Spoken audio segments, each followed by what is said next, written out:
ಮುಜರಾಯಿ ದೇವಸ್ಥಾನಗಳಲ್ಲಿ ಗೋಪೂಜೆಗೆ ಸಚಿವ ರಾಮಲಿಂಗಾರೆಡ್ಡಿ ಆದೇಶವನ್ನ ನೀಡಿದ್ರು. ವಿಜಯನಗರದ ಮುಜರಾಯಿ ದೇಗುಲದಲ್ಲಿ ಅದ್ದೂರಿಯಾಗಿ ಗೋಪೂಜೆಯನ್ನ ಮಾಡಲಾಯಿತು. ವಿಶ್ವವಿಖ್ಯಾತ ಹಂಪಿಯಲ್ಲಿ ಶ್ರೀ ವಿದ್ಯಾರಣ್ಯ ಸ್ವಾಮೀಜಿಗಳು ಗೋಪೂಜೆಯನ್ನ ಮಾಡಿದ್ರು. ಬುಕ್ಕಸಾಗರದ 7 ಹೆಡೆ ನಾಗಪ್ಪ ದೇಗುಲದಲ್ಲಿ ಮುಜರಾಯಿ ಇಲಾಖೆಯಿಂದ ಗೋಪೂಜೆಯನ್ನ ನಡೆಸಲಾಯಿತು. ಗೋಪೂಜೆಯಲ್ಲಿ ಧಾರ್ಮಿಕ ದತ್ತಿ ಇಲಾಖೆ ಅರ್ಚಕರು, ಅಧಿಕಾರಿಗಳು, ಭಕ್ತರು ಭಾಗಿಯಾಗಿದ್ದರು.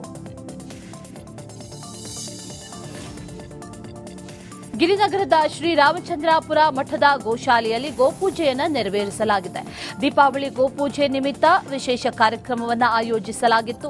ಗೋಕರ್ಣ ಸಂಸ್ಥಾನ ಮಠದ ಶ್ರೀ ರಾಘವೇಶ್ವರ ಭಾರತಿ ಸ್ವಾಮಿಗಳ ದಿವ್ಯ ಉಪಸ್ಥಿತಿಯಲ್ಲಿ ಕಾರ್ಯಕ್ರಮವನ್ನು ಆಯೋಜನೆ ಮಾಡಲಾಗಿತ್ತು. ನ್ಯಾಯಮೂರ್ತಿ ಶ್ರೀ ಜಯಶ್ರೀ, ಪ್ರತಿನಿಧಿ ಶ್ರೀ ಪಿಎಸ್ ದಿನೇಶ್ ಕುಮಾರ್, ಶಾಸಕ ರವಿ ಸುಬ್ರಹ್ಮಣ್ಯ, ಸಂಸದ ತೇಜಸ್ವಿ ಸೂರ್ಯ, ವಕೀಲ ಅರುಣ್ ಶಾಬ್, ರಿಪಬ್ಲಿಕ್ ಕನ್ನಡ ಸಂಪಾದಕರಾದಂತಹ ಶೋಭಾ ಮಳವಳ್ಳಿ, ಖ್ಯಾತ ಲೇಖಕಿ ಬಿವಿ ರುಕ್ಮಾವತಿ ಸೇರಿದಂತೆ ಚಿಂತಕರು, ಗೋಸೇವಕರು ಗೋಪೂಜೆಯನ್ನ ಮಾಡಿದ್ರು. ಬಳಿಕ ಗೋಕರ್ಣ ಸಂಸ್ಥಾನ ಮಠದ ಶ್ರೀ ರಾಘವೇಶ್ವರ ಭಾರತಿ ಶ್ರೀಗಳು ಆಶೀರ್ವಚನವನ್ನ ನೀಡಿದರು.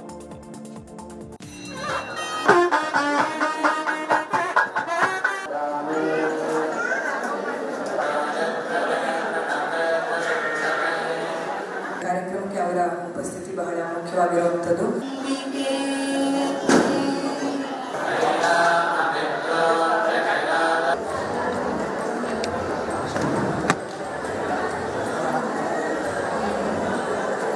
ಹರೇ ರಾಮ.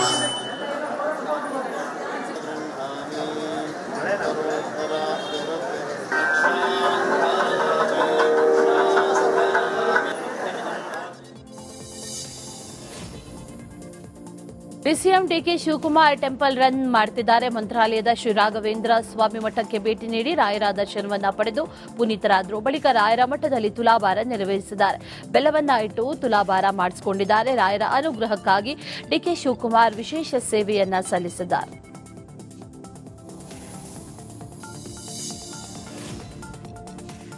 ನಿನ್ನೆ ಮಂತ್ರಾಲಯಕ್ಕೆ ತೆರಳಿದ ಡಿಸಿಎಂ ಡಿಕೆ ಶಿವಕುಮಾರ್ ರಾಯರ ದರ್ಶನವನ್ನ ಪಡೆದರು. ಪಂಚಮುಖಿ ಆಂಜನೇಯ ದೇವಾಲಯದಲ್ಲಿ ದಶರಥ ಆಂಜನೇಯನ ಕತೆ ಹೇಳಿದ್ದನ್ನ ಪುನರುಚ್ಚಾರ ಮಾಡಿದ್ದಾರೆ. ದಶರಥ ಮಹಾರಾಜನ ದೇವಸ್ಥಾನ ಸಮಾಜದಲ್ಲಿ ಮಾಡಿಲ್ಲ. ಸಮಾಜಕ್ಕೆ ಯಾರು ಸೇವೆ ಮಾಡ್ತಾರೋ ಅವರನ್ನ ಸಮಾಜ ಗುರುತಿಸುತ್ತೆ. ಹೀಗಾಗಿ ಎಲ್ಲೇ ಹೋದ್ರೂ ಆಂಜನೇಯನ ದೇವಸ್ಥಾನವನ್ನ ನೋಡ್ತೀರಿ. ಹೀಗಾಗಿ ಸೇವೆ ಮಾಡಿ ಅಂತ ಕಾರ್ಯಕರ್ತರಿಗೆ ಮಾರ್ಗದರ್ಶನ ಮಾಡಿದ್ದೇನೆ ಅಂತ ಡಿಕೆ ಶಿವಕುಮಾರ್ ಹೇಳಿದ್ದಾರೆ. ಎಲ್ಲದಕ್ಕೂ ಕೂಡ ಗುರು ಅನುಗ್ರಹ ಅವಶ್ಯಕತೆ ಇದೆ. ಅದಕ್ಕೆ ಇವತ್ತು ಅವ್ರದ್ದು ವಿಶೇಷವಾದಂಥ ದಿನ. ಅವ್ರದ್ದೊಂದು ಇಲ್ಲಿ ಒಂದು ಕಾರ್ಯಕ್ರಮ ಕೂಡ ಇದೆ, ಭೂಮಿ ಪೂಜೆ ಕಾರ್ಯಕ್ರಮ ಕೂಡ ಇದೆ. ಅದು ಕೂಡ ಬರಬೇಕು ಅಂತೇಳಿ ಆಹ್ವಾನ ಕೊಟ್ಟಿದ್ರು. ಅದಕ್ಕೆ ನಾನು ನನ್ನ ಶ್ರೀಮತಿಯವರು ಕುಟುಂಬದ ಸಮೇತ ಬಂದು ಭಾಳ ದಿನದಿಂದ ಬರಬೇಕು ಅಂತ ಇದ್ದೆ. ಎಲ್ಲದಕ್ಕೂ ಕೂಡ ಗುರು ಅನುಗ್ರಹ ಅವಶ್ಯಕತೆ ಇದೆ. ಅದಕ್ಕೆ ಇವತ್ತು ಅವ್ರದ್ದು ವಿಶೇಷವಾದಂಥ ದಿನ. ಅವ್ರದ್ದೊಂದು ಇಲ್ಲಿ ಒಂದು ಕಾರ್ಯಕ್ರಮ ಕೂಡ ಇದೆ, ಭೂಮಿ ಪೂಜೆ ಕಾರ್ಯಕ್ರಮ ಕೂಡ ಇದೆ. ಅದು ಕೂಡ ಬರಬೇಕು ಅಂತೇಳಿ ಆಹ್ವಾನ ಕೊಟ್ಟಿದ್ರು. ಅದಕ್ಕೆ ನಾನು ನನ್ನ ಶ್ರೀಮತಿಯವರು ಕುಟುಂಬದ ಸಮೇತ ಬಂದು ಭಾಳ ದಿನದಿಂದ ಬರಬೇಕು ಅಂತ ಇದ್ದೆ. ಎಲ್ಲದಕ್ಕೂ ಕೂಡ ಗುರು ಅನುಗ್ರಹ ಅವಶ್ಯಕತೆ ಇದೆ. ಈ ಬಾರಿ ಬರೋಬ್ಬರಿ 26 ಲಕ್ಷ ಜನ ಹಾಸನಾಂಬೆ ದರ್ಶನ ಪಡೆದಿದ್ದಾರೆ. ಟಿಕೆಟ್ ಮಾರಾಟದಿಂದಲೇ 22 ಕೋಟಿ ರೂಪಾಯಿ ದೇಣಿಗೆ ಸಂಗ್ರಹ ಆಗಿದೆ. ಕಳೆದ ವರ್ಷ ಕೇವಲ 9,68,000 ರೂಪಾಯಿ ದೇಣಿಗೆ ಸಂಗ್ರಹ ಆಗಿತ್ತು. ಜೊತೆಗೆ 17,46,000 ಭಕ್ತರು ದೇವಿ ದರ್ಶನವನ್ನ ಪಡೆದಿದ್ರು. ನಿನ್ನೆ ಸಂಜೆಯಿಂದಲೇ 7 ಗಂಟೆಗೆ ಸಾರ್ವಜನಿಕ ದರ್ಶನ ಬಂದ್ ಆಗಿದ್ದು, ಗರ್ಭಗುಡಿ ಮುಚ್ಚಿ ತಾಯಿಗೆ ವಿಶೇಷ ಅಲಂಕಾರ, ಪೂಜೆ ಮಾಡಲಾಯಿತು. ಮಧ್ಯರಾತ್ರಿ 12 ಗಂಟೆಗೆ ದೇಗುಲ ಓಪನ್ ಮಾಡಲಾಗಿದೆ. ಸ್ಥಳೀಯರು ಮಾತ್ರ ದರ್ಶನ ಪಡೆದಿದ್ದಾರೆ. ಇನ್ನು ಇವತ್ತು ಮಧ್ಯಾಹ್ನ 12 ಗಂಟೆಗೆ ಅಭಿಜಿನ್ ಮುಹೂರ್ತದಲ್ಲಿ ದೇಗುಲ ಬಂದ್ ಆಗಲಿದೆ. ಮುಂದಿನ ವರ್ಷದವರೆಗೂ ಕೂಡ ಹಚ್ಚಿದಂತಹ ದೀಪ ಆರಲ್ಲ, ಹೂವು ಕೂಡ ಬಾಡೋದಿಲ್ಲ.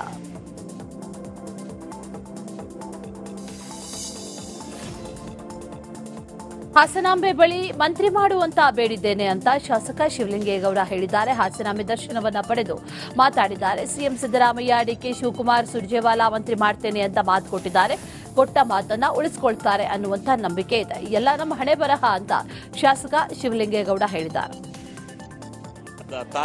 ತಾಯಿ ಮುಂದೆ ಹೇಳಿದೀನಿ, ಕಳೆದ ಸಾರಿನೂ ಹೇಳಿದೀನಿ, ತಾಯಿ ನನಗೆ ಆಶೀರ್ವಾದ ಮಾಡುವ ಅಂತ ಕೇಳಿದೀನಿ.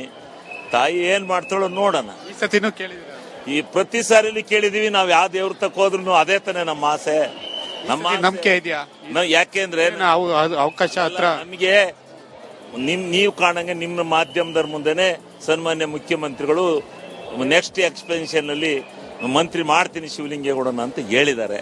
ಅದಕ್ಕೋಸ್ಕರ ಕಾಯ್ತಾ ಇದೀವಿ.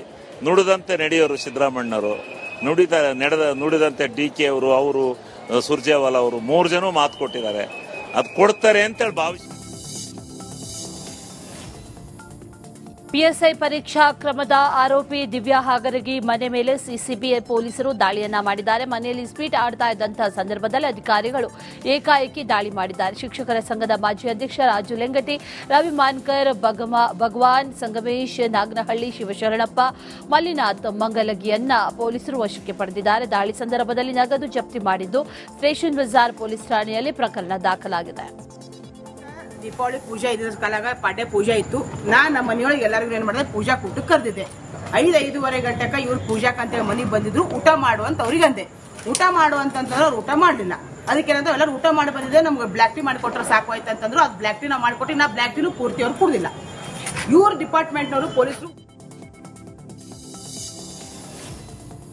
ಕಾಂಗ್ರೆಸ್ನಲ್ಲಿ ನವೆಂಬರ್ ಕ್ರಾಂತಿ ಸಂಚಲನ ಮೂಡಿಸ್ತಾ ಇದ್ರೆ ಈ ಮಧ್ಯೆ ಡಿಸಿಎಂ DK ಶಿವಕುಮಾರ್ ಮತ್ತೊಮ್ಮೆ ತ್ಯಾಗದ ಮಾತುಗಳನ್ನಾಡಿದ್ದಾರೆ. ಪಕ್ಷಕ್ಕಿಂತ ವ್ಯಕ್ತಿ ದೊಡ್ಡದಲ್ಲ, ವ್ಯಕ್ತಿ ಪೂಜೆ ಮಾಡಬಾರದು, ಪಕ್ಷ ಪೂಜೆಯನ್ನ ಮಾಡಬೇಕು. ಗುಂಪು ಮಾಡಿದ್ರೆ ಏನ್ ಬೇಕಾದ್ರೂ ಮಾಡಬಹುದಿತ್ತು, ಗುಂಪುಗಾರಿಕೆ ಮಾಡಲ್ಲ ಅನ್ನೋ ಮೂಲಕ ಸಿಎಂಗೆ ಪರೋಕ್ಷ ಟಾಂಗ್ ಕೊಟ್ಟಿದ್ದಾರೆ.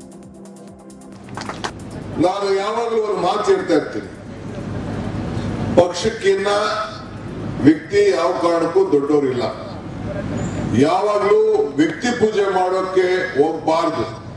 ನೀವೇನಿದ್ರು ಪಕ್ಷದ ಪೂಜೆಯನ್ನ ಮಾಡಬೇಕು. ನಾನು ಯಾವಾಗಲೂ ಈ ಗುಂಪು ರಾಜಕಾರಣ ಮಾಡೋಕೆ ಯಾವತ್ತೂ ಅವಕಾಶ ಕೊಟ್ಟಿಲ್ಲ. ಗುಂಪು ಮಾಡ್ಬೇಕಾದ್ರೆ ಏನ್ ಬೇಕಾದ್ರೂ ಮಾಡಬಹುದಾಗಿತ್ತು, ಅದರಿಂದ ಏನೂ ಪ್ರಯೋಜನ ಆಗಿಲ್ಲ. ಕಾಂಗ್ರೆಸ್ ಪಕ್ಷ ಇದ್ರೆ ನೀವೆಲ್ಲ, ಈಗ ನಾನು ಉಪಮುಖ್ಯಮಂತ್ರಿಯಾಗಿ ನಿಮ್ಮ ಮುಂದೆ ನಿಂತಿದ್ದೇನೆ. ಬಸವರಾಜ್ ಗದ್ದಲ್ ಅವರು ಶಾಸಕರಾಗಿದ್ದಾರೆ, ಚೇರ್ಮನ್ ಇದ್ದಾರೆ. ನಮ್ಮ ಮಂತ್ರಿಗಳಾದ ಬೋಸರಾಜ್ ಅವರಿದ್ದಾರೆ. ಬೋಸರಾಜ್ ಯಾಕೆ ಮಂತ್ರಿ ಮಾಡಿದ್ರು? ಪಕ್ಷ ಶಾಸಕ ಇಲ್ಲದೆ ಹೋದ್ರು ಪಕ್ಷ ಯಾಕೆ ಮಾಡ್ತು ಅಂತಂದ್ರೆ, ಪಕ್ಷಕ್ಕೆ ಕಳೆದ 45 ವರ್ಷಗಳ ಕಾಲ ಸೇವೆ ಮಾಡಿದ್ದಾರೆ. ತೆಲಂಗಾಣಕ್ಕೆ ಹೋಗಿ ದುಡಿದಿದ್ದಾರೆ. ಹಗಲು ರಾತ್ರಿ ಪಕ್ಷದ ಸಂಘಟನೆಯಲ್ಲಿ ಕೆಲಸ ಮಾಡಿದ್ದಾರೆ ಅಂತೇಳಿ ಪಕ್ಷ. ಕಾಂಗ್ರೆಸ್ನಲ್ಲಿ ನವೆಂಬರ್ ಕ್ರಾಂತಿ ಜಟಾಪಟಿ ಜೋರಾಗಿದೆ. ಈ ಬೆನ್ನಲ್ಲೇ ಸಿಎಂ ಸಿದ್ದರಾಮಯ್ಯ ಪರ ಜಯಚಂದ್ರ ಮಾತನಾಡಿದ್ದಾರೆ. ಮುಖ್ಯಮಂತ್ರಿ ಸ್ಥಾನ ಸದ್ಯ ಖಾಲಿ ಇಲ್ಲ, ನಾನು 35 ವರ್ಷದಿಂದ ರಾಜಕೀಯದಲ್ಲಿದ್ದೇನೆ. ಅಧಿಕಾರ ಹಂಚಿಕೆ ಬಗ್ಗೆ ಹೈಕಮಾಂಡ್ ತೀರ್ಮಾನ ಮಾಡುತ್ತೆ. ಕಾಂಗ್ರೆಸ್ನಲ್ಲಿ ಸಿಎಂ ಡಿಸಿಎಂ ಹೈಕಮಾಂಡ್ ನಿರ್ಣಯವೇ ಅಂತಿಮ ಅಂತ ದೆಹಲಿ ವಿಶೇಷ ಪ್ರತಿನಿಧಿ TB ಜಯಚಂದ್ರ ಹೇಳಿದ್ದಾರೆ. 20ನೇ ತಾರೀಕಿಗೆ 2 ವರ್ಷ ಆಗುತ್ತೆ ನಾವು ಅಧಿಕಾರದ ಗದ್ದಿಗೆಯನ್ನು ಹಿಡಿದು. ಸರ್ವೇ ಸಾಮಾನ್ಯವಾಗಿ ಲೆಕ್ಕಾಚಾರ ಏನು ಅಂತ ಹೇಳಿದ್ರೆ, ರಾಜಕೀಯ ವಲಯದಲ್ಲಿ 2 ವರ್ಷ ಆದಮೇಲೆ ಏನಾದರೂ ಕೂಡ ಹೊಸ ಥರವನ್ನು, ಹೊಸ ಸ್ವರೂಪವನ್ನು ಕೊಡ್ತಕ್ಕಂಥ ರೀತಿಯಲ್ಲಿ ಮಾಡ್ತಾರೆ ಅಂತಕ್ಕಂಥದ್ದು ಅದು ಎಲ್ಲ ಕಡೆನೂ ಕೂಡ ಹಬ್ಬಿರ್ತಕ್ಕಂಥದ್ದು. ಬಹುಶಃ 2.5 ವರ್ಷ ಆದಮೇಲೆ ಯಾವ ರೀತಿಯಾದಂಥ ನಿರ್ಣಯವನ್ನು ಮುಖ್ಯಮಂತ್ರಿಗಳು, ಉಪಮುಖ್ಯಮಂತ್ರಿಗಳು ಮತ್ತು ವರಿಷ್ಠರು ತೀರ್ಮಾನ ಮಾಡ್ತಾರೆ ಅನ್ನೋದ್ರ ಮೇಲೆ ಹೋಗ್ತದೆ. ಮುಖ್ಯಮಂತ್ರಿ ಹುದ್ದೆ ಖಾಲಿ ಇಲ್ಲ. ರಾಜಕೀಯದಲ್ಲಿ ಕೊಡ್ತಕ್ಕಂಥ ನಮ್ಮ ಮೆಸೇಜ್ ಏನಿದೆ, ಒಂದ್ಸರಿ ಆಯ್ಕೆ ಆಗಿದ್ದಾಗ 5 ವರ್ಷ ಇರ್ತಾರೆ ಅಂತಕ್ಕಂಥ ಭಾವನೆಗಳು ಇರ್ತವೆ. ಎಲ್ಲೋ ಒಂದು ಕಡೆಗೆ ಇದು ಅವಧಿ ಇದೆ ಹಾಗೆ ಹೀಗೆ ಅಂತಕ್ಕಂಥದ್ದು ಏನಾದರೂ ಕೂಡ ಬಂದರೆ ಅದು ಆಡಳಿತದ ಮೇಲೆ ಕೆಟ್ಟ ಪರಿಣಾಮ ಬೀಳ್ತದೆ. ಸರ್ಕಾರಿ ನೌಕರರ ಮೇಲೆ ಸರ್ಕಾರ ಗದಾ ಪ್ರಹಾರವನ್ನ ಮಾಡ್ತಾ ಇದೆ. ಆರ್ಎಸ್ಎಸ್ ಮೇಲಿನ ಸಿಟ್ಟನ್ನ ನೌಕರರ ಮೇಲೆ ತೋರಿಸ್ತಾ ಇದೆ. ಆರ್ಎಸ್ಎಸ್ ಪಥಸಂಚಲನದಲ್ಲಿ ಭಾಗಿಯಾಗಿದ್ದ ಸಿಬ್ಬಂದಿಗೆ ಗೇಟ್ ಪಾಸ್ ನೀಡಿದೆ. ಬಸವ ಕಲ್ಯಾಣದ ಬಾಲಕಿಯರ ಹಾಸ್ಟೆಲ್ನಲ್ಲಿ ಅಡುಗೆ ಸಹಾಯಕರಾಗಿ ಕೆಲಸ ಮಾಡ್ತಾ ಇದ್ದಂತಹ ಪ್ರಮೋದ್ರನ್ನ ಅಮಾನತುಗೊಳಿಸಲಾಗಿದೆ. ಇದರ ಬೆನ್ನಲ್ಲೇ ಆರ್ಎಸ್ಎಸ್ ಪಥಸಂಚಲನದಲ್ಲಿ ಭಾಗಿಯಾಗಿದ್ದ ಮುಖ್ಯ ಶಿಕ್ಷಕರಾದಂತಹ ರಮೇಶ್ ರಾಜೋಳೆ, ಸೋಮನಾಥ್ ಬೇಲೂರೆ, ನೀಲಾಂಬಿಕಾ ಕಾಲೇಜು ಪ್ರಿನ್ಸಿಪಲ್ ಅಶೋಕ್ ರೆಡ್ಡಿಗೆ ಆತಂಕ ಶುರುವಾಗಿದೆ.